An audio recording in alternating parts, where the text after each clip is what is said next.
This is Dialogue Conspiracy. Political research specialist Mae Brussell, whose conspiracy newsletter appears in the Realist magazine, has for 3 years shared with our listeners the fruits of her decades' research into political assassinations and the abuses of power in America. Her weekly commentary relates the news of the week to the evidence emerging about the conspiracy which allegedly maintains its power by force over America's electoral and executive processes. And now, here's Mae. Good afternoon, Dialogue Conspiracy. It's July the 8th in Carmel, California, Monday afternoon. And I'm sitting here with an assortment of articles of the week. The format of the show is to take the events of the week that pertain to past political assassinations and conspiracies and see how they line up. And I take a box of articles after each show and put them away. And as the news falls in, I select different topics. I have a list here. I want to briefly go into the weapon theft, the armory where the weapons were taken, a new movie called The Terminal Man, the new Supreme Court judgments against prisoners. I want to read some letters from prisoners. I want to talk about the report on the CIA and the Watergate. We'll go into that a little bit. There's a mention that the CIA was in a state of panic following the June 17th burglary in 1972. I laughed when I read that in Senator Baker's report because that's the night that I started to do my research when those men got caught and came out with the article that it was a CIA conspiracy. I have an article here about a dope smuggling ring, $32 million worth of cocaine from Chile, and it came to a university professor, Marjorie Brown, Wisconsin, University of Agriculture, and a group of people down the line. If you wonder why you overthrow a country and take it by force and kill a good, decent man like Salvador Allende, there's one of your reasons to maintain this kind of operation and take it, the cocaine traffic, keep it moving in Latin America and Central America. And this ties into the Watergate gang, too, that's been covered up. They're closing shop this week. We'll talk a little bit about the Hearst kidnapping, not too much. It's not that news isn't coming in a way. I'm just kind of weary because I completed my article this week for The Realist. Completed it yesterday, as a matter of fact. It's 160 pages called Why Was Patricia Hearst Kidnapped? It started out to be 90 pages, and then Paul Krasner, the publisher of The Realist, said any length that I wanted, he would let me use my judgment, and then it was 120 pages. But I couldn't sign my name to the article unless I did it the way it should be told in what I considered was an outline of the whole Hearst kidnapping, and it came to about 160 pages, which is really a book, and I'll be getting out in book form this summer. I'll go into the armory thing. I want to talk about the son of the Chief Justice of the Supreme Court, Mr. Berger, his son lying to get a job with the General Accounting Office. I have all kinds of goodies here and how the government covers up these people and the shooting of Martin Luther King's mother. There's so much on the table. I bring it in and I say, what is the priority? Where do we go? See Arnold Smith, the old supporter of Richard Nixon, one of the first people, the Committee of 100 that put Richard Nixon into power, has been charged with misusing $170 million in funds from the United States National Bank, making false statements to the bank examiners, falsifying bank records, and so forth. That's one down, and a lot of them are down, and there's many more to go. Let's talk about the armory, because the article that I'm doing is about what I call World War III. I compare the kidnapping of Patricia Hearst to the shooting of the Austrian Archduke Franz Ferdinand, that they were only persons to be used to precede an event. The World War I was planned long before that shooting took place of the Archduke. The countries were lining up, the armament people, the merchants of death, I call them, the people that make the arms.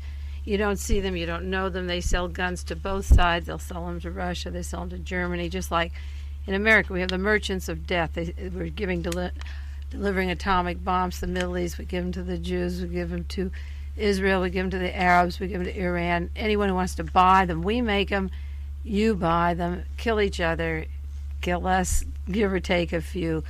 those people are in business, and they send people like Mr. Henry Kissinger around the world to deliver promises of weapons contracts. Well, the Hearst case is what I call World War III. Coming down on the Third World is a war against people, and this signaled it, and that's the tone of the article. It begins with comparing it to the shooting of Archduke Ferdinand, and in lieu of that, there was this robbery in Los Angeles this week of the Armory, July the 6th, huge theft of weapons from a state armory. Now, the article goes on, most of you read it in one of your newspapers across the country. The arsenal in Los Angeles just coincidentally happens to be like in the black part of town of Los Angeles, close to where the SLA shootout was, and the news wants to slant it that it could be for a combat unit like the SLA. They wouldn't dare say it was the SLA because there's no evidence. The excuse for the armory being robbed was that there's not enough money to guard it, that they just don't have enough guards. So the theft, there was 96 M16 rifles, 7 M60 machine guns, grenade launchers, automatic pistols, rounds of ammunition, machine gun bullets, all kinds of equipment for a nice little civil war. Well, the news media, the Associated Press, did cover the fact that these robberies at the armories supply weapons to the right wing and the left wing. In quotes, it says the U.S. government is the largest supplier of illegal weapons through thefts resulting from lax security measures to revolutionary elements, both to the left and right, and criminal elements. And I know for a fact, because I've been studying for a few years, how much the police want a white racist police state, and the law enforcement are pushing this thing, and they are pushing narcotics and weapons into the ghetto. Not new plans for schools or health or jobs, but pushing weapons, pushing narcotics, because for every piece of violence that comes from the left wing, the right can counter out with their bulletproof vests, their mace, the weapons, the camouflage disguises, their tat squad. So they let these little thefts take place because then they have an excuse to come back harder with more repression. And it's not a coincidence that a vault is unguarded in South Los Angeles and weapons of this massive amount are stolen. You see, one of the problems is as researchers like myself work, or Donald Freed in Los Angeles, or Lake Headley, and private investigators and people around the country. Sherman Skolnick has people working for him in Chicago, all around the country, as we detail where the police are supplying the weapons to the blacks and encouraging them in a radical philosophy, books on Mao and so forth, as hoping to get a response. As we pinpoint who's handing the weapons to them, just like you pinpoint who's handing the drugs, then they can't dish them out like they've been doing for so long. The Los Angeles Police Department supplying weapons to one group to kill off the other group. I keep referring to them because that's the city and the police agency I know the best, because my state is California. Robert Kennedy's murder was down in Los Angeles. That's the agency that covered it up. So I've been watching that agency and our Attorney General, for a long time. But so I talk about our own state. I'm sure this is happening around the country. There's parallels around the country when I pick up the news. But the picking up of the armory, of leaving the doors open and taking it, is that the police department can't say, well, here, Donald DeFreeze, take this gun and go rob a bank. He turned in a cache of 200 guns to the LAPD as an informer when he was working for them. He turned in his roommate, as a matter of fact, and all the guns were they had serial numbers and so forth. And 2 years later, Donald DeFreeze is robbing a bank and shooting a guard, and he has one of the guns that the police took from a cache a few years earlier. So that is a fact, that the Los Angeles Police Department rearms a man to commit an act of violence, and then they use him later and manipulate him. But you see, they have been supplying weapons. So to say they're stolen is a nice espionage way of allowing the weapons to get into hands, and then the counteraction comes down later. The movie I want to talk about, because it's important with the prison thing, decision of the Supreme Court, and it's a movie that you should try to see, you people that can get out to a movie. It's opening up, it's in New York City, and it's in San Francisco, and it'll be all around the country. It's called The Terminal Man. George Segal is in the movie, and Joan Hackett, The Terminal Man. And what is this movie about? The movie is about a man who invented the land camera. Thomas R. is his medical name. He's been written up in many medical accounts. Dr. Bregan, particularly from out of Washington, Dr. Peter Bregan, has been exposing what happened to Thomas R. Thomas R.'s real name is Leonard Kille, K-I-L-L-E, and I've talked about him on shows before, and they made a story for him. Michael Crichton wrote a novel called The Terminal Man, which is Thomas R. It is an actual story about this particular person. And this man invented the land camera. The land camera is the Polaroid camera. He was a brilliant inventor. He lived in Massachusetts, and he had used his talent to invent this particular camera. What happened was that he was put into a hospital, allegedly for being violent, which he never was until the day he realized that they were going to put electrodes in his brain. This is the true story. The movie's on his life. The book Terminal Man is his life. I'm going to tell you about Thomas R. That's the medical name, and his real name, Leonard Kille, only surfaced recently because the family has a $2 million lawsuit. His mother lives in Long Beach, and they've placed a $2 million lawsuit against the doctors. Frank H. Ervin, E-R-V-I-N, was one of the doctors, and Dr. Vernon Mark from Boston City Hospital were two of the doctors that put the electrodes in his brain. Now, Dr. Ervin is from UCLA. That's the school that wants to implant electrodes into the brains of prisoners and do experiments at the Nike bases out in California, secret bases. Frank Ervin used to work back east at Boston, at the hospital back in Boston, Boston City Hospital, with Dr. Mark and Dr. Sweet. There was a team of three of them. And Dr. Ervin and Dr. Mark wrote a book called Violence and the Brain. And they used 4 examples of people that they had treated medically with electrodes. And one of them was this Leonard Kille, and they've placed this suit. Now, the point about this particular man, who was a brilliant scientist, and I'll run down briefly a little bit about his life. He was an engineer. He was brilliant. He had, as I say, invented the land camera, which is used by the space agencies and the government for their space trips. He was referred to Massachusetts General in 1966 for some EEG tests because he had epilepsy, and he wanted some kind of test to see if there was something to do about the epilepsy. It was diagnosed as psychomotor epilepsy, and the hospital chart showed no instance of uncontrollable rage of any kind. He had no problems except that he had a wife, and he threw some cans at her once. He didn't knife her or shoot her. He threw some cans in the kitchen. He missed her, but some beer cans kind of thing, and he had a fight with her. And she went to these 2 doctors, and I bring up the point because the wife in espionage is very important. Marina Oswald directed Lee Harvey Oswald in a similar manner till his death in Dallas. She was the manipulative agent behind Lee Harvey Oswald. Last week I mentioned the woman that took Herbert Mullen in San Francisco to an army hospital in Hawaii, where he went through psychological changes.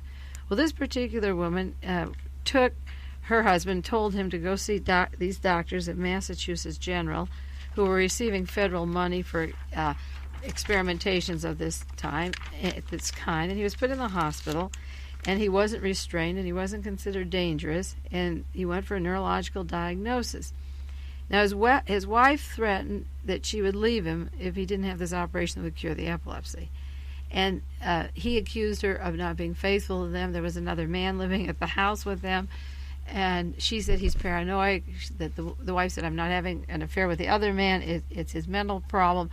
And she insisted that he go to the hospital. And when he was in the hospital, he wrote to his mother in Long Beach and said in a letter, my operation is like science fiction. Well, what they did, she threatened to divorce him if he didn't have this surgery, and for some unknown reason, whether under medication or what, he did say, okay, you can relieve the epilepsy. So they proceeded to put 4 strands of electrodes into his head. Each one was the length of a brain. It was a small wire that was put in his brain, and there were 2 on each side. And each strand had 20 or more smaller electrodes, and they stimulated lesions in his brain. And he was forced to give consent. He was under stimulation at the time that they implanted the electrodes, and so that he became violent when he found out what they were doing. and he protested vigorously against these destructive lesions in the amygdala, it's called, and they were carried out anyway. He had surgery October 21st, 1966. The electrodes were left in till August the 1st, 67, 7 months after the implantations. Now, he went to the West Coast in California, the Veterans Hospital, and he was getting very sick. The electrodes were there, and he was unable to work. He couldn't do anything. He was in the VA hospital.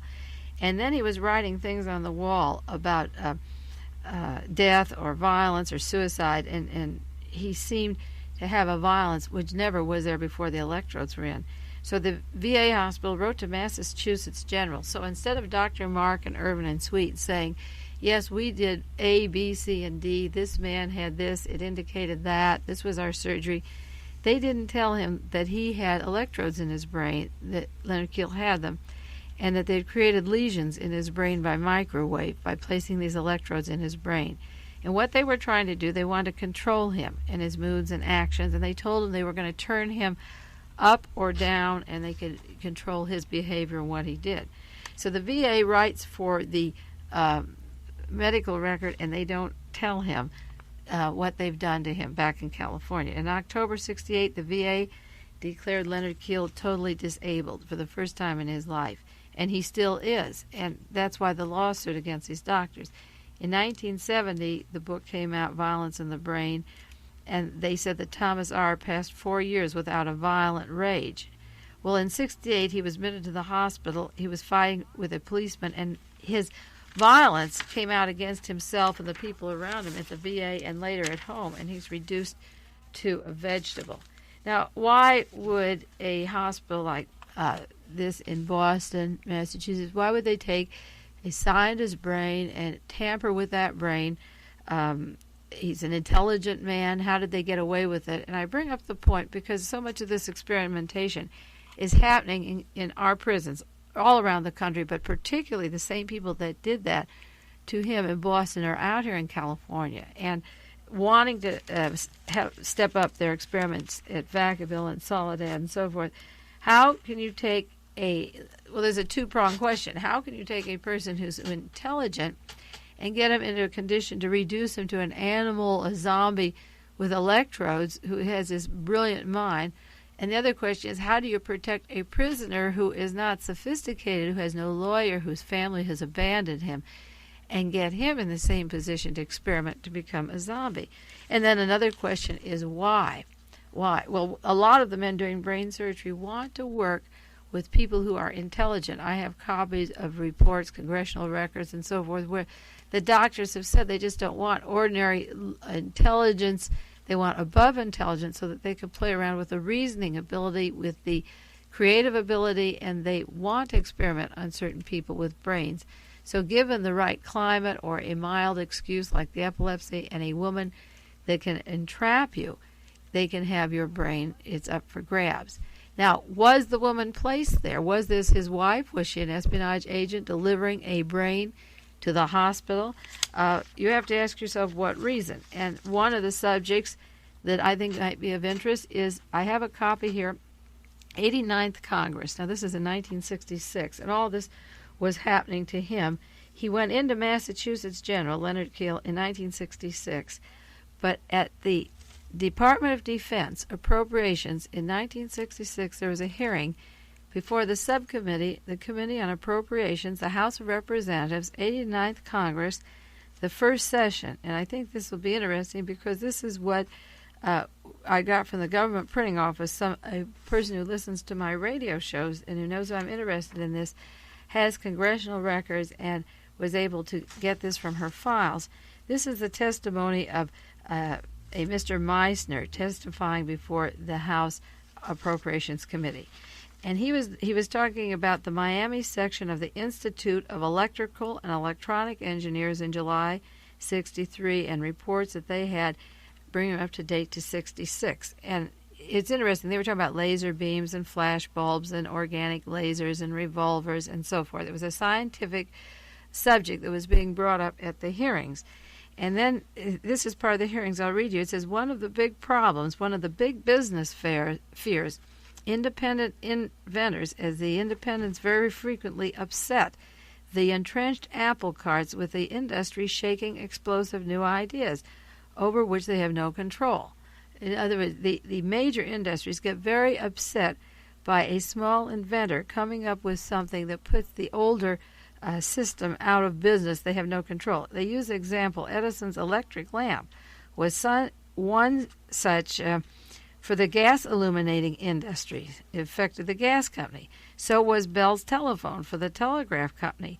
And now the land camera is shaking the timbers of the photographic industry with the new camera. Now, this is like what Leonard Kelly invented, would put out, say, the Kodak, only when he was dead. You know, the Kodak and the land, I'm sure that they're overlapping now in some. I don't know if the exclusive is still on the land camera.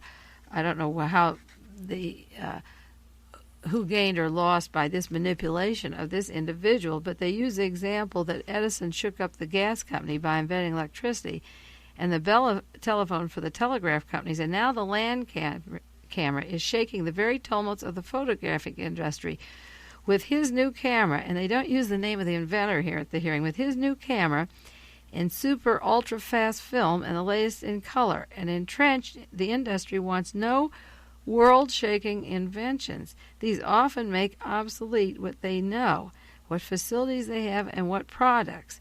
And it can be easily digested in the improvements they make. The congressional record said that people can make improvements what they have, but they don't want changes. They want peace and not great progress. This is in 1966. Their preachments to the country notwithstanding, they constantly belittle the independents. They call them garage inventors, and they exploit their great fancy laboratories that produce real innovations. And I think that's interesting that it was brought up the year that this particular man begins to be examined in 66 and begins to lose his mind and can't use his invention, which was the land camera. Congress has a hearing where a man is telling how it is against the interests of set industries to have new inventions that shake them to the foundations. So looking at that and looking what happened to this man to being reduced to a vegetable, is it a coincidence that so many women are accompanying men to a position where they're either murdered or experimented on? Because I could do a whole show. I have files on the use of women to entrap men into this position. And is there a relationship to what happened to that man? He became the subject of the book called The Terminal Man, and many of you have seen the paperback. It is a real man. It is a man that scared the photographic industry to its foundations, but when he was no longer effective, the land camera became the camera of the space agencies. They took it up, they photographed everything with it, and it became an industry of its own. I don't know who inherited it when he no longer could function, but the man was reduced to a vegetable after he invented it. But the camera is used by all of you who have land cameras. Enjoy them. And sometimes we don't appreciate the pain that an inventor goes through. And I have a friend that I met through these radio shows whose husband is a brilliant inventor. And you have no idea what hassle. His life is in danger all the time. He lives in the Santa Cruz area. He's entrapped and almost entrapped in a situation like this same terminal man. He has been hospitalized. His life has been jeopardized, and he could go into a hospital on a situation like this. It's a life and death, day-to-day existence, because he's one of California's most brilliant inventors. He's made contributions to everyone in this country and in the world. So he lives on a very precarious back-and-forth existence, never knowing who your friend or enemy is. So that movie, I bring it up and I emphasize it because it's a true story. It isn't something out of somebody's imagination. The Supreme Court came down with some more blows this last week against prisoners' rights. The more I get into political assassinations and into my work in depth, I always end up back. I start with the prisons, I end back with the prisons. They're so terribly important to a police state. I started investigating who killed John Kennedy, Robert Kennedy, and Martin Luther King, and all these other murders that I'm doing in the book, Murderville, USA. And then I got into the prison system seriously about 2 years ago when I went to the trial of Hugo Pinell and Salinas. And ever since then, I have been asking myself, what is coming down? Who is behind it? What are the links? And it's perfectly reasonable that you have to block off the prisons from people going inside and seeing what's going on. Isolate your prisoner if, in fact, you are going into a police state. If you're going to murder these political leaders and you want control, one of the most important controls is your prison.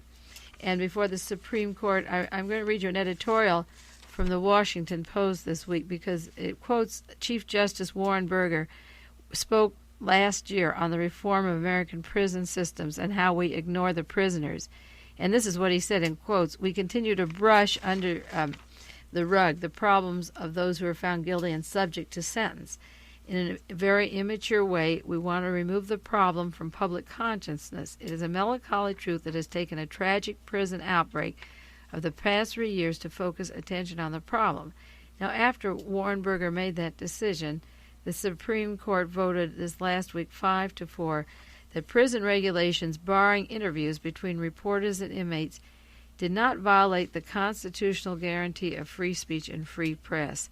Warren Burger was against the prisoners having the right to have people in to interview them so that they can tell their story. And the Washington Post says, how else are we going to know it if we can't get in and see these people? They're isolated from us, and we're isolated from them. There was a lawsuit California prison against the California prison system, and a Washington Post reporter stating that the journalist has the right to interview inmates if they have a specific story to tell. And the Supreme Court said, no, that you don't have the right. Their reasoning was the prisoners were not cut off from the public because they could write letters to reporters if they so choose. And it held that the rights of the prison administration had to be balanced against the right of the prisoner and the press. Well, I'm going to take this opportunity. The Supreme Court said that the prisoner has the right to write to a reporter, and he in turn can tell the news. So what I think I should do every week on KLRB is read maybe one letter from a prisoner each week. I get many each week. My mail is piled up, backlogged because of the article I finished, but I'll be getting to it. But I thought maybe today I'd read you a letter from a prisoner from Soledad, and then you get a sample, one that was at Tracy, and you get a sample of the mail coming from prisoners, because if the reporters can't get in there, I might as well take their letters and read them on the air, because that's what the Chief Justice said we should do, right? Here's a letter from, I won't give the names. One said, I was at Tracy. This is a California prison. I was picked up one night and placed in the hole, which is solitary confinement, as against the general prison population. I was placed with charges ranging from murder to possession of prison-made weapons. This was October 21st, 1973, and all the charges were referred to the district attorney in San Joaquin County. Every charge was dropped there. The district attorney refused to prosecute the case. There was no evidence to back the charges, so they took him back to the prison community, and he thought he would serve his time for whatever charge he was in, because this other thing was dropped. But it didn't work out that way. He goes back to the prison community, and the Department of Corrections has their own little tribunal inside the walls, and they find him guilty on all charges, the murder and the possession of the weapons. They said I would do a long-term violation, and they put this in the record, and they put pictures of the body and the weapon, and they said I am guilty, and I know nothing about these charges. I was placed in the hole and charged later with all of them. I've been investigated by investigators from the streets, and there is nothing to the charges and no evidence to back them up. I want to hire a lawyer. I've never been in any kind of trouble like this before. Can you give me advice? Now, this goes into the article I'm doing on DeFreeze and the prison system. Here's one more letter I'll read today, and I'll do two next week, and we'll do two every week, because Warren Burger has said we should. If I'm in the media, I should use the media. If I'm getting letters, read them to you. This is the California Department of Corrections. This is a man from one of the California prisons. Wrote to me, dated May the 5th, 14th. The California Department of Corrections has been trying to use me for its own private assassination program, destined to eliminate aware elements inside the prison. First in Vacaville at the Northern Reception Center. Some 6 months ago, I was approached by Tony Paletto, head of security and investigation, and he offered to have me sent to Chino Prison and released soon, in the neighborhood of 6 months, if I would book, which means to kill someone, along with a veiled promise of similar jobs once I got on the streets, without having to worry about prosecution. You see what that implies is that the court has to be going along. If he's not going to be prosecuted, the police have to be told by prison people, don't get him, he's okay. In other words, he's going to kill on the outside. And this is the problem. The prison wants to keep certain men inside. And if they get parole and they've served their time, they hire someone to kill them on the outside.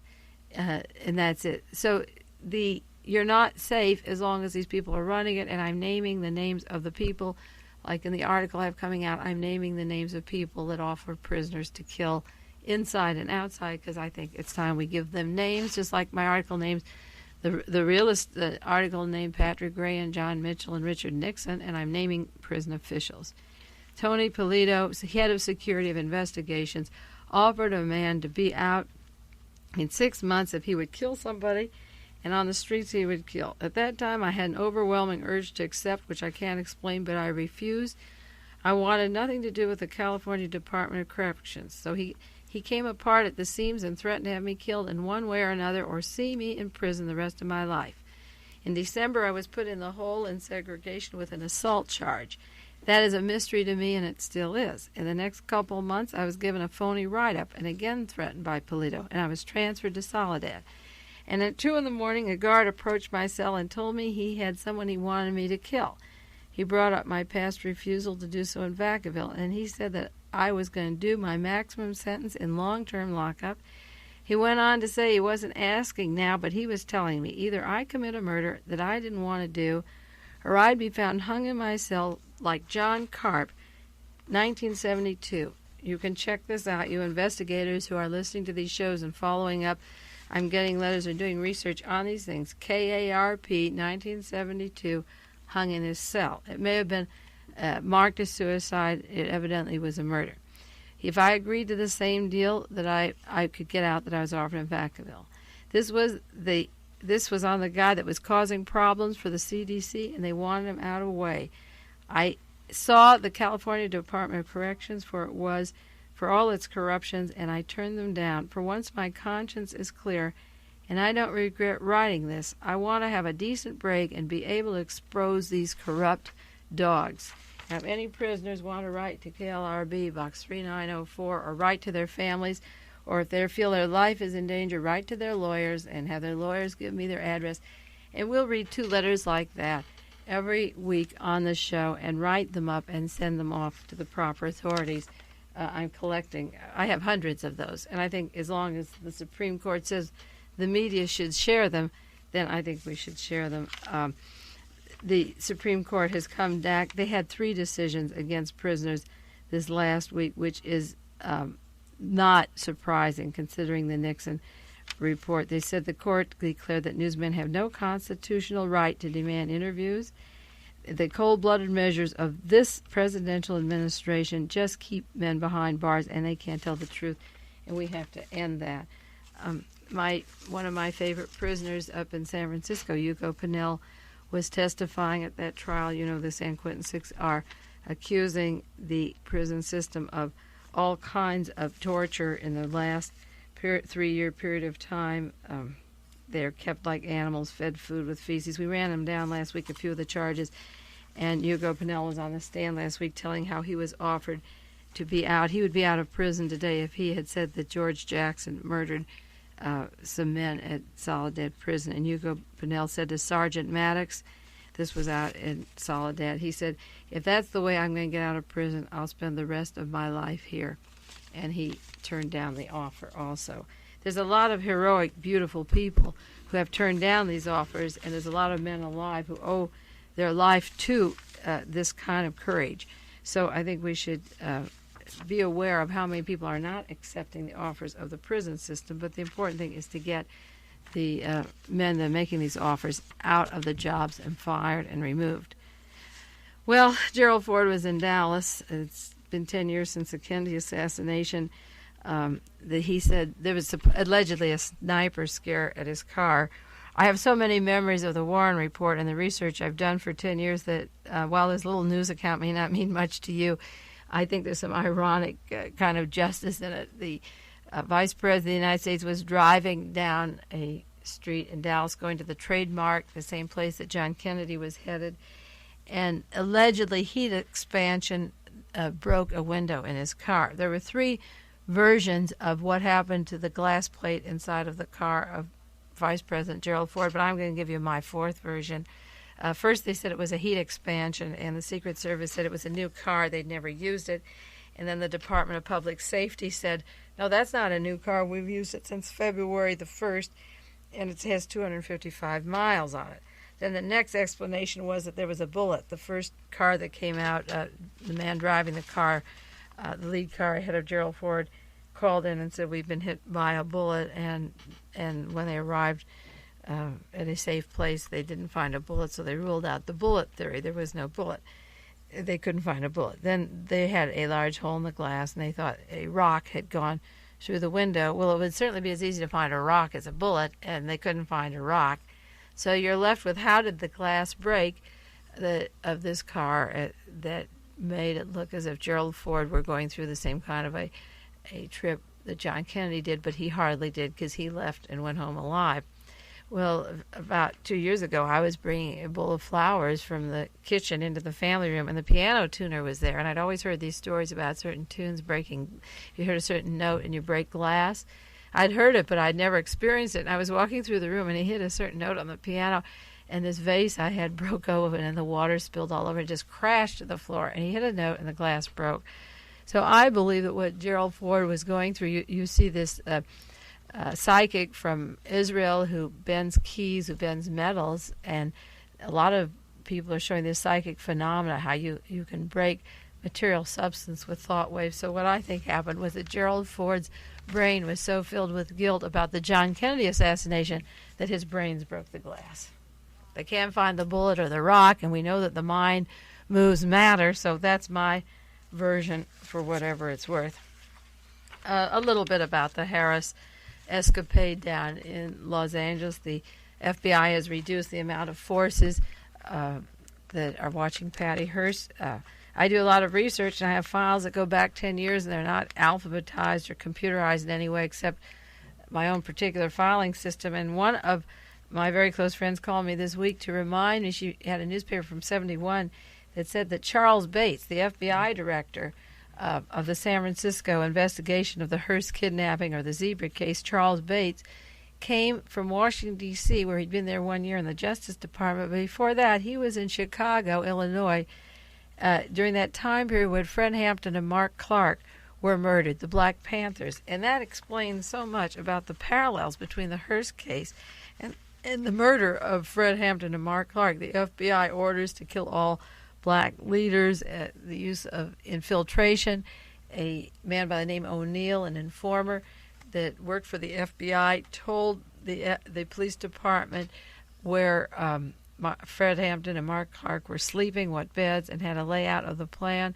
And he also put something into their foods that made them asleep so they didn't hear the entry of the police when they came storming in. And in Los Angeles, when the SLA were murdered and Donald DeFreeze, there were black agents of the FBI and police that led them to their death trap that I just finished writing up. And all we know is that one woman, Mrs. Johnson, came out of there. She said she was in a drug sleep, and she said Camilla Hall was walking around like a zombie. But outside of that, we had no description of the state of mind of these people. And I've written a lot about that. But it would explain their total lack of anxiety because they were dependent upon all food and all liquor and all grass that was bought into the house. They were entrapped inside a bungalow with no transportation to get out and no supplies. And so whoever brought them the food, whether it was from Sam's Delicatessen at the corner or whatever, they were totally dependent upon somebody bringing everything they ate or drank. And also when the SWAT team came and murdered them, the LA Police Department, using the Marine trained SWAT team, they were fired up with a story that the SLA had murdered an officer by the name of Edwards a few days earlier, and so they killed with this big vengeance. And when the police came and killed Fred Hampton and Mark Clark, they were told that the Black Panthers had killed a law enforcement man a few days earlier. There's many parallels between the SLA operation and the killing of Black Panthers, particularly in the Chicago area. So I find it interesting just to realize this week, learn that Charles Bates, who isolated Randolph Hearst, had dinner with him every night, isolated him, cut him off from any evidence that this was a major conspiracy of another kind, was in charge of the Chicago operation. Well, the newspaper said this week there was an article that Russell, these are the two men charged with the murder of Dr. Marcus Foster, Russell Little and Joseph Romero, have keys that the prosecution is using to show that they were involved in the murder of Dr. Marcus Foster. They had an apartment on 7th Street in Oakland, just a block, well, it's less than a mile from where Dr. Marcus Foster was killed and Dr. Robert Blackburn was shot.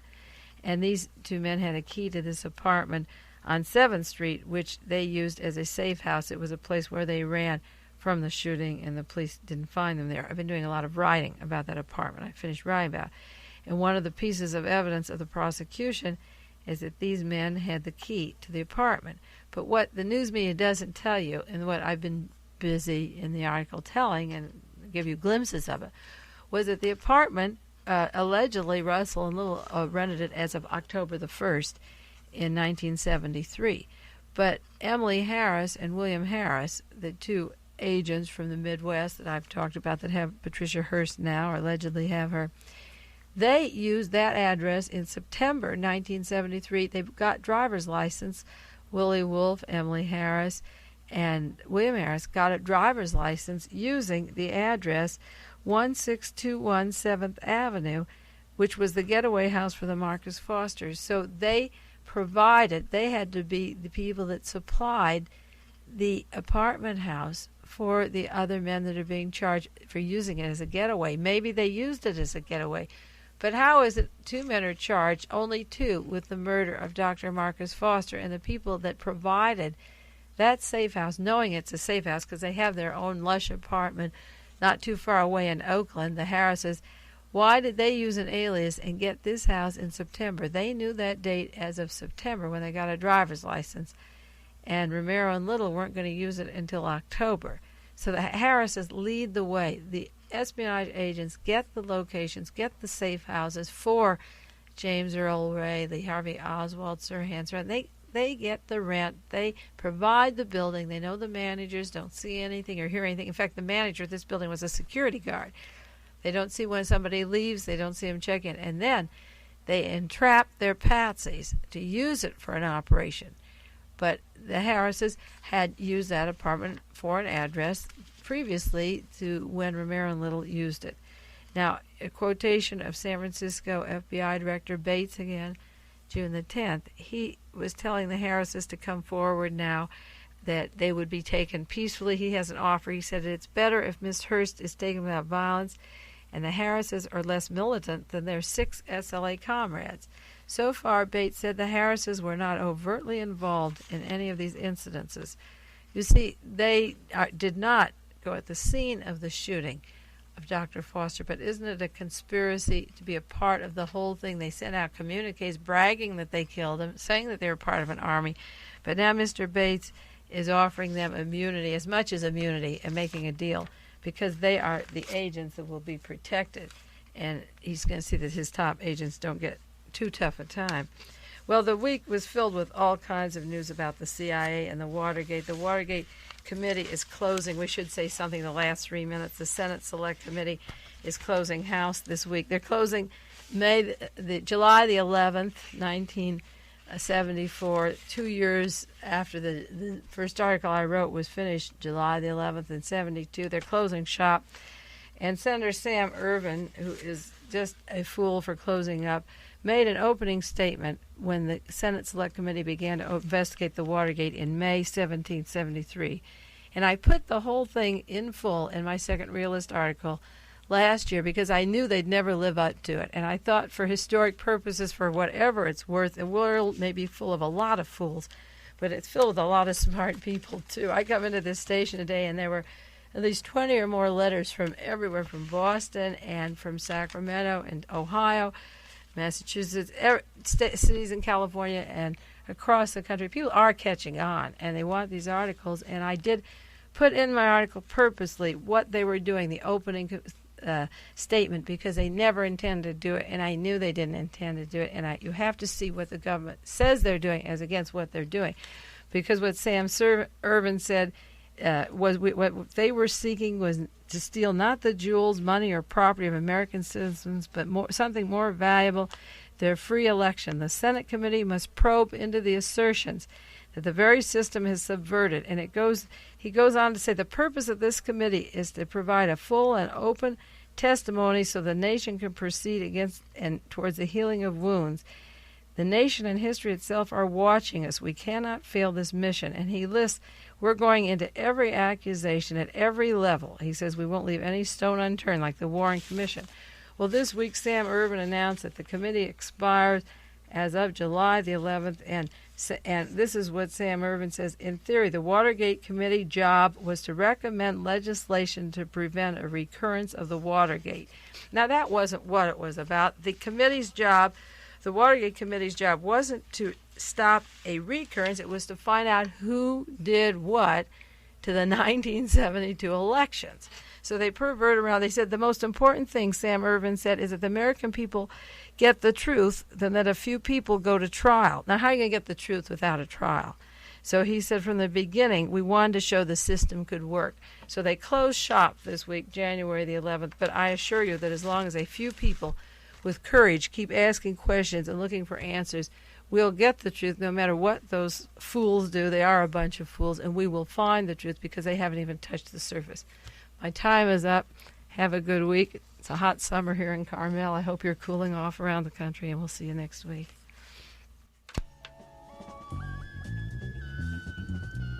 This has been Dialogue Conspiracy with political research specialist Mae Brussell, who for over 10 years has been researching the facts behind the political assassinations in this country so that the truth may be revealed.